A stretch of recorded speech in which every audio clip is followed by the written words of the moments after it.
Lanjut ke part 4. Hari pun sudah pagi. Handi dan kakek tua itu pun bangun. Mereka pun kemudian bersiap menuju kuil kuno. Mereka pun berangkat masuk ke dalam hutan. Setelah 1 jam berjalan, mereka menemukan sebuah sungai. Untuk dapat ke kuil kuno, mereka harus melewati sungai tersebut. Mereka pun naik ke atas rakit dan berangkat menuju kuil kuno.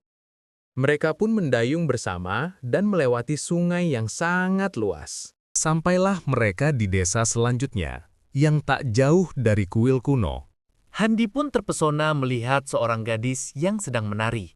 Dia pun terkejut, lalu berkata, "Wow, siapakah gadis tersebut?" Mereka pun turun dari rakit dan mengikuti gadis yang menari di sungai tadi. Berhubung lokasi kuil sudah tidak jauh lagi, si kakek pun memutuskan untuk berpisah dengan Handi. Handi pun berpisah dengan si kakek. Handi mengucapkan terima kasih kepada si kakek karena telah mengantarkannya menuju kuil kuno. Handi pun melanjutkan perjalanannya, sampailah dia di depan kuil kuno yang sangat besar.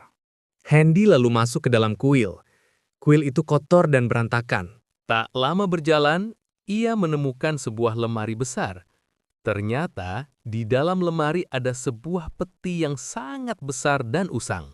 Ia lalu mengambil tongkat besi, lalu membuka peti tersebut. Dia sangat kaget melihat begitu banyak emas di dalam peti tersebut. Handi pun mengambil tas ransel yang ia bawa, lalu memasukkan semua emas itu ke dalam tasnya. Lalu ia pun kembali ke kampung halamannya. Namun terlintas di pikirannya tentang seorang gadis yang ia lihat ketika di sungai.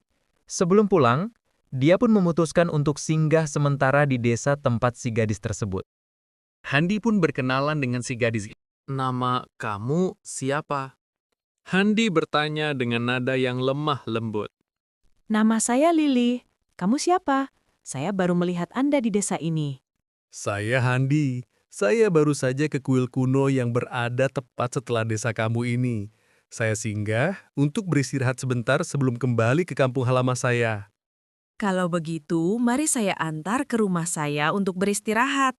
Kebetulan saya baru saja dari pasar. Sekalian saya membuatkan Anda makanan, agar tenaga Anda bisa pulih kembali ke kampung halaman Anda. Mereka pun ke rumah Lili. Sesampainya di rumah Lili, Handi terkejut dan kaget melihat ada seorang anak gadis menyambut mereka. Mereka pun masuk ke dalam rumah. Lili pun menyiapkan makanan untuk mereka makan. Kemudian Lili menceritakan bahwa dia bukanlah seorang gadis, melainkan seorang janda beranak 1. Handi pun terkejut mengetahui kebenaran itu. Namun itu tak